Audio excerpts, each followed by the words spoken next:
Hello, everybody. So we're going to move into the next fireside chat with Mattias Ljungman from Atomico. So Mattias, welcome. It's, I think, the second time. Please take a seat, grab some water. We're very homey here, you know. I'm wearing slippers, if nobody didn't notice yet. If you want some slippers, we have, I think, a couple left at the Arctic Startup stands. It's the best event hack I've ever come up with. I don't know if my mic works or not. I think you're on.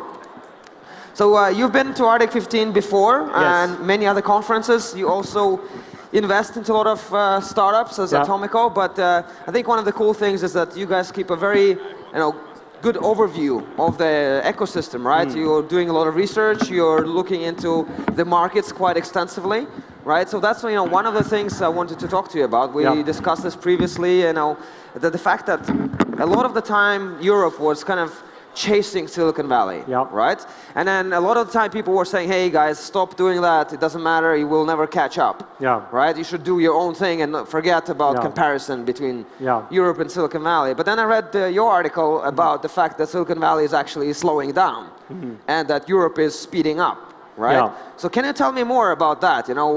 What is your theory on that? And so again, like you say, we spend a lot of time looking at the data. We're an industry that has lots of data, and so we follow that. And I think one needs to avoid, just focusing on what people are saying, and rather just looking at what are the facts. And so today in Europe, I think it's the best time ever. Again, you look at the macro environment, and you can get all worried about it. But if you look at the stats and the numbers in Europe today, there are 41 billion-dollar companies. The first 5 months of this year, 8.7 billion has gone into Europe. That compares to last year of 5.4. So that's about 60% up. So Europe is actually doing pretty well at the moment. There's 5,000 active angel investors across Europe that we have tracked. And in Europe, there's 1.6 million developers.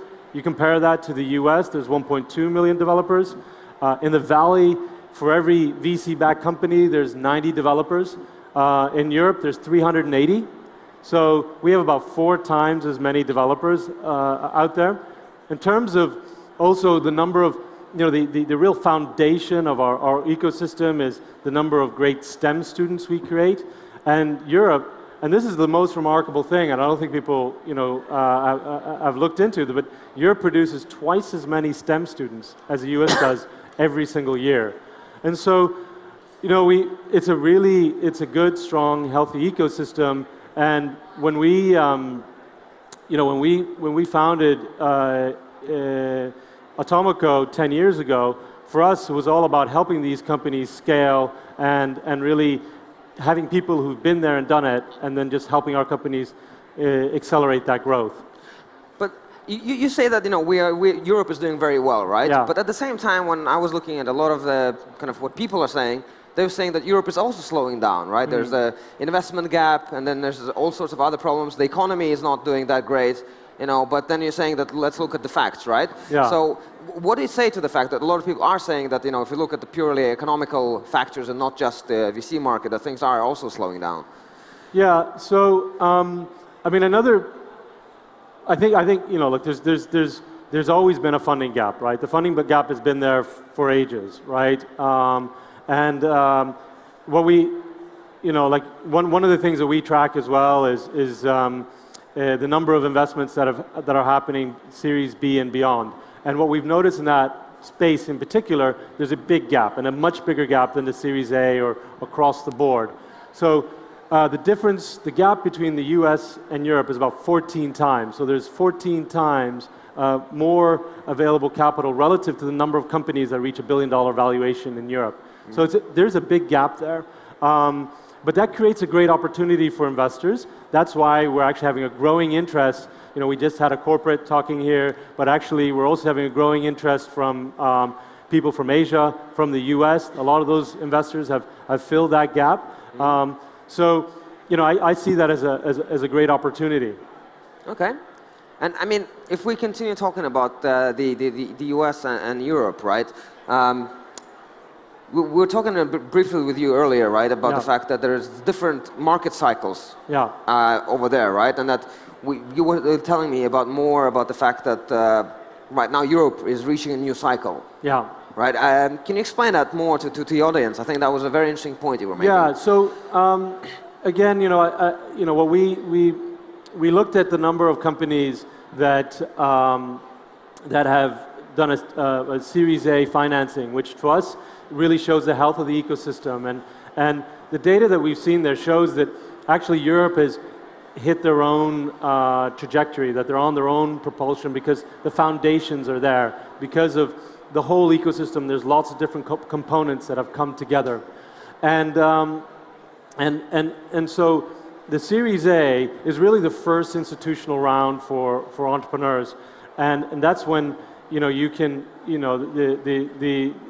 need to reach a certain size and credibility to get there, and Europe has actually been increasing since 2014, and last year was the best year ever for Europe. And the first 2 months of this year were up 38% on last year. So again, very strong. Now you compare that to the US, they actually hit their peak in 2014 in terms of the number of companies at the Series A level. So I would say that, again, we shouldn't be so obsessed with what happens in the different parts of the world. We should be thinking about what's happening here and on the ground. And the size of our market and the dynamics of our market are very different. So we are a lot smaller. We also haven't had those lofty valuations. We have entrepreneurs who really care about the unit economics, the businesses that they build, and much more careful and conscious of driving a business that is long-term sustainable. And so that thought process has meant that they haven't had the same requirements for capital, but also it hasn't been there. And I think that's something that's also beginning to change, which I find very interesting. Like I said, there's lots of different capital coming into Europe right now, and one of those ones is also the really big institutions. So the pension funds of this world are now moving in and thinking about Europe. But one thing that you mentioned there is that we should kind of stop thinking about comparison to the US, maybe focus more on Europe, right? I want to take that a little bit even further, right? We talk a lot about these numbers. We analyze it, we talk about it, and that's great. And that's really good for VCs and for market analysts. But what does that mean for entrepreneurs, right? Why do they need to know how well the VC market is doing? How can they adjust their, investment strategies or their company strategies just based on this knowledge, right? Is it important to know at all? Absolutely. I mean, you need to, look, it's hard work being an entrepreneur, right? And for all of us in this industry, this is not for the faint-hearted. This is about hard graft, and you need to have skill sets everywhere, and you need to have understandings of the different components of your ecosystem. Having said that, you need to be careful not to lose focus. So, you need to have people that you can use in your network, and therefore your investors, your advisors, or your network needs to be able to give you this type of information to let you know what's going on. Why? Because you have to adjust your model. You have to know, is this the time to push? Is this the time to raise? What quantum should I be raising? Where should I be raising that capital from? Should that be from Europe? Should I be going elsewhere? What are the right type of stakeholders that I need in my organization to help me build this business that is globally successful? Because ultimately that's what I think everybody in this room wants to do. Well, let's take an example. Let's take a company from Finland, right? Looking to raise Series A. They have a solid business model. They're ready to scale. Based on the things you're telling me that it's great to be in Europe, we're doing well. Should they be looking for capital from Europe? Should they be looking at the US? And how should they be making that decision? I think definitely for Series A, they should be looking in Europe. The data shows that 80% plus, I think it's almost up to 90% of Series A is funded by European capital. So I think there's a lot more capital. And if we look at the number of funds that have been raised over the last 12 months or 18 months in Europe, there's been a lot of these founder-led funds being created, and that for us is critical, where this halo effect is actually happening, where success is breeding success, where the current generation of founders, superstars are investing in the next generation and advising them. And again, the data on that is that 1 in 10 angel rounds now is being founder-led. The number of companies that have gone after founder-led VC funds has doubled over the last 4 years. And so what's happened there is that the gap between Europe and the US is narrowed. There's only 3 times less capital in Europe relative to the US. To me, that makes sense because Europe produces 3 times less billion-dollar companies at the moment. Now that trajectory might change, but that seems like a pretty good balance. I think it gets trickier when you're getting on to the Series B and beyond. That's when the availability of capital hasn't been as prevalent, which is being filled, like I said, by foreign, but what we need is more homegrown funding, which, like I said, we're seeing is there's a growing interest from the large institutional funds that are now dipping their toes into this market. And the size of this is unbelievable. I mean, people don't really recognize how big of a change this could be. If 0.5% of the pension funds in Europe, of the capital of the pension funds in Europe were put into our system, the Series B and beyond gap would disappear. If 0.8% went into the system, the whole funding gap would disappear completely. So Europe has an unbelievable vast amount of capital out there. And to put that into perspective in terms of, what is this capital doing? Well, there's $10 trillion at the moment going into negative yielding bonds. That means that they're paying to be in those bonds. And so, looking at venture, that could be an exciting prospect for institutions in that region. And the cascading effects of that in terms of building long-term capital in Europe can be phenomenal because you'll have bankers interested, you'd have advisors interested, you'll have analysts who would then focus on the sector. Today, our biggest internet or tech companies in Europe, they don't have more than 20 analysts covering them. That compares to any major company listed on the stock market that has at least about 35. Yeah. And so we need to create this capital market system, which means that that you'll have more home-generated funding that will create longer and lasting companies in Europe that can go the full route. And so I think we'll have more companies focused and based in Europe with European capital. I hope we can convince some of those pension funds here at Arctic15. We have, I don't know. Well, I don't know if they're here today, but we have 25 LPs, right? At least. Yeah. I think at least 3 or 4 of them are pension funds. Great. So if you see any, tell them what you told me. Well, I think this is the word. I think it's interesting, and I'm actually going to be spending a little bit more time looking at this area because I think it is fundamental, and it's nice to see that this is happening. It's slow, but really this is the real seeds that can create the platforms that we have seen in other parts of the world. That have created the likes of Google and Facebook and Uber in the world, right? And I think, once we start getting that trickle-down effect, the impact can be very impressive. I see also, in addition to what you said, I see also some capital from outside starting to look into Europe a lot more, right? The US is one, but then also Asia is becoming, much bigger of a player right now and trying to find ways of actually giving us capital, right? And sometimes it's hard because they want to give us too much. Like, what do you think about the Asian market and like the Asian capital coming to Europe? I think it's great. To be honest, I go to Asia a few times a year, and it's unbelievable, the size and scale of things there.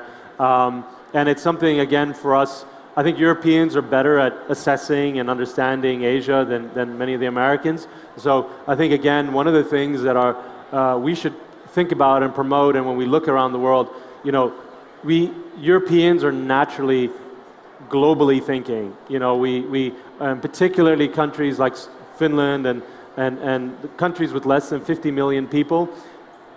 Again, the data that we have seen, they are twice as likely to start globally much early. So they do that within a year of founding, and so the Asian capital can be very much the future for many of our companies. Those are vast markets. They have more and more capital. They obviously have lots of users, and it's up to us. And that's why we have a global expansion team.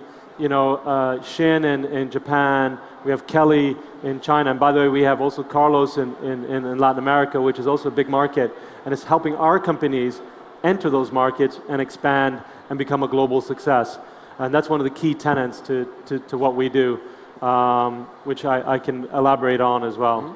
Well, what do you think are some of the things that are preventing Asian capital from coming to Europe? You know, I think, again, it's about knowledge. It's about understanding what Europe is doing, the opportunity at hand. I think people underestimate the companies here in Europe, how good they are, how solid they are. And I think the more they dig into it, the more interested they get. We have a good and long relationship with Recruit. They have actually spending more and more. They're a Japanese company. You probably haven't heard of them, but they're $10 billion company, revenue business. You know, they have a lot of capital available. They're looking at actually aggressively investing across Europe. But there's also, you know, the likes of Alibaba has made some investment. Tencent's making investments. SoftBank, you know, obviously invested in Supercell. Yep. You know, and so this beginning will start to get others more interested. Kunlun, by the way, too, is another company. It's a gaming company, they're actually a conglomerate, but they've invested in different asset classes venture capital for or tech companies, but different in different sectors. Different sectors. Yeah. Okay. I mean, if we come back to the Nordics a little bit, yesterday at Arctic15, a report was released by SAP Monitor. It was done together with the EU Commission, and there's a lot of interesting stats in there. But one thing that caught my eye was that within the past 3 years, the amount of, as they call them, scale-ups, when they define it as companies that have raised more than 100 million, has quadrupled in the Nordics, right? So every year we were basically doubling the amount of companies that are raising such high amounts, right? And that kind of supports what you were talking about, the fact that Europe is actually speeding up, right? But one thing that's, I think, interesting for me is what do you think is the reason for that? You know, why is it happening right now? Yeah, okay, so look, it's cheaper than it's ever been before to start a company, but actually to scale globally, it's requiring more and more capital. So again, the data we've looked at, it takes about $250 million to reach $1 billion valuation on average. So there's some that obviously need a lot less, and there's some that need a lot more. And so again, I think what we've moved from is being regional thinkers to being global thinkers. Now we're thinking, okay, how do we conquer the world? And I think when you're looking at those statistics, I think one has to be careful as well, because they're probably, and I haven't looked at them, but I would presume that they're still smaller numbers, and you know, going from 4 to 8 is actually that, you know, maybe not that big a jump. And so, you know, you have to be a little bit careful that it looks maybe dramatic. The reality, it's just a natural progression. And again, I go back to the Series A. We're seeing a lot of companies coming through there. They're getting funded. That pipeline is going to produce statistically probably the same number of successful cases, right? Whether that's 10% or 30%, I don't know what the number is, but that's going through the pipe. And so all the way along, we're going to need further capital putting into these businesses that, again, their ambitions are not local ambitions, they're global, and that needs good capital. And I think that people in Europe are still very conscious of getting the unit economics to work, thinking about, like, you know, whether the business model can really work in their sector. I think, you know, we talked a lot about funding. I talked a lot about, you know, Series A, right? Yeah. I want to, you know, we still have a little bit of time left, but I want to talk about exits a little bit, right? So I think a lot of people think way too much about funding and way too little about exits and exit planning. This is actually the first Arctic15 that we did together was focused on exits completely, because we thought there's not enough of them and people don't plan it all too well, right? What is the situation with exits in Europe right now? Yeah, so we think that's really important. We have, among our investors and advisors, we have we have people who have been founders of $5 billion companies, and we also have people who have been operational leaders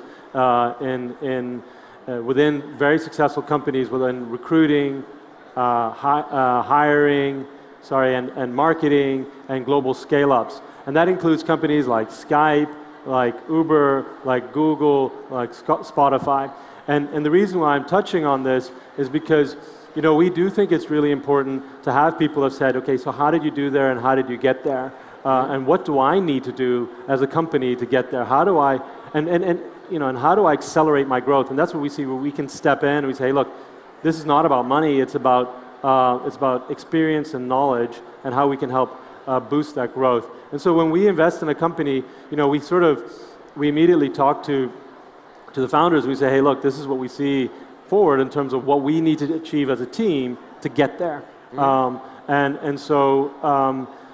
think in the back of one's mind, one needs to have people within your network that are thinking about what is the exit, or more, what does one need to achieve to be successful? And by the way, it's not like something that there's like a rule book on it.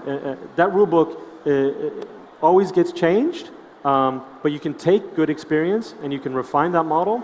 And as you're working with the company, you can continue to sort of make sure, okay, this is where we see we're really creating a unique business that really is competitive with what I call a big moat between them and any of the other competitors in the market that makes you ultimately takes you into the category of being a global category winner. Mm-hmm. Well, when it comes to exits, a lot of entrepreneurs, I think, kind of start thinking about them way too late. Yeah. Right? So, when should you start thinking about exit and how? I think you have to be careful too to be thinking about exits all the time rather than building your business.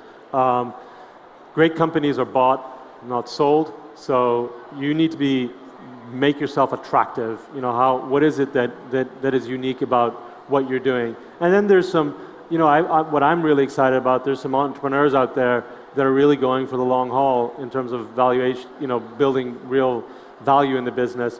So you have, obviously Spotify that are looking at that. You have Klarna, here in the Nordics, the two companies that, they're not looking for a fast buck, let's say. They're looking at, hey, how can I build something that is lasting?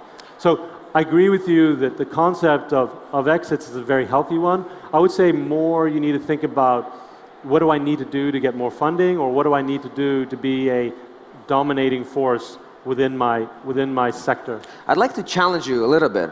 We had Dr. Basil Peters on the first Arctic15 2 years ago here, and he had this book called Early Exits. And what I really liked about the book is that it was saying that most exits are 10 to 20 million, right?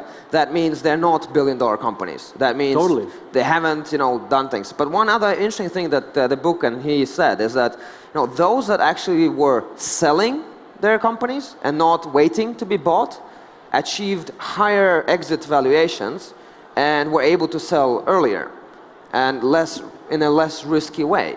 Yeah. And my personal feeling is that in some sense that is also true, that if you don't think about the exit, you might miss an opportunity, right? And you might risk the next 5 years of your life.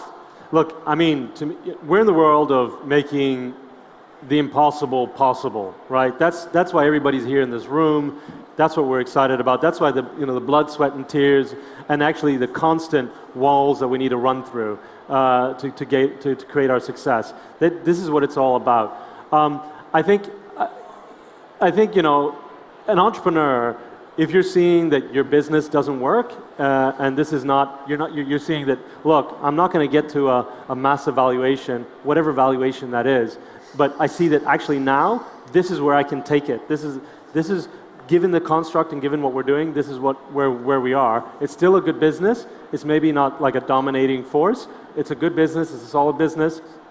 This is the right time for me to sell. And I think, to me, I have a lot of respect for entrepreneurs who have that thought and they say, hey, look, I've looked at this, the dynamics seem like this is the right time to get out. And so you need to have that mindset, and you sort of say, hey, look, I'd rather be spending my time with something else in the future that's actually going to be even bigger. I know that I've taken this as far and as I can, and the way the model is at the moment, and given how the constellation of competition is working out, this is the best opportunity for me right now. So I wouldn't disagree with what they're saying, but I think that in Europe, I still think one needs to be thinking the possible, the impossible is possible. That's really what drives us. Cool. I think that's a perfect note to end the chat on, right? That the impossible is possible. And even though I do think that we have to be realistic about what we're doing, but I think everybody should be aiming as high and as far as possible, right? Okay. We have the pitching competition coming up next, and you know, one of the criteria that we asked the judges to look at was, you know, that the startups have to look for really big opportunities, really big markets, right? So I agree with you completely. And before we end, I think I would like to ask if we have any questions in the audience to you on pretty much any topic, right? So there's one question over there. Hi, I'm Pavel. Thank you very much for the great chat and speech. I think that the quote that great companies are bought, not sold is a masterpiece. I've got a question. You tell us a lot about that VCs are, like, we should be looking for VCs that are partners. But at the same time, in the previous speech, and towards the general, I think, rule is that VC always look at the numbers.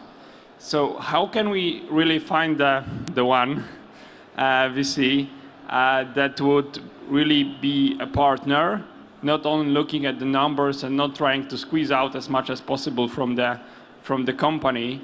And should we rather look at the smaller funds, or is there any general rule to this? Hello, I seem to have lost. Okay, there we go. I think.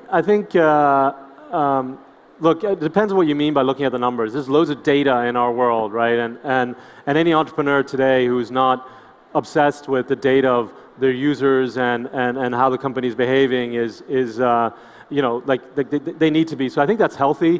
What is unhealthy maybe is if you're just looking at the scorecard of, hey, you burnt this much, you said you're going to burn that much, and that's like, well, that's not really having an impact. You know, what you're trying to do is what I say is, you know, you got an empty pub, you want to fill the pub with as many users as possible. It doesn't really matter how you're getting there, but you want to look at, because you won't be able to sell any beer if there's nobody in the pub. So make sure there's somebody going into the pub first before you start charging them for beer, you know. So I think that we're looking at numbers as super healthy.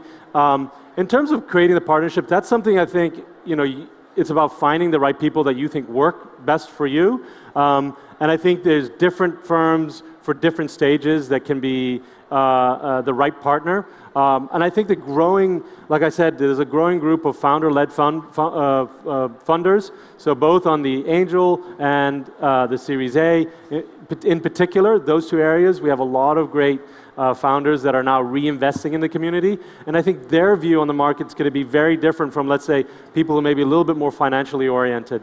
So I would search for those types of people. And like I said, I think that's a growing number of investors. Right. I think we can take maybe one more quick question.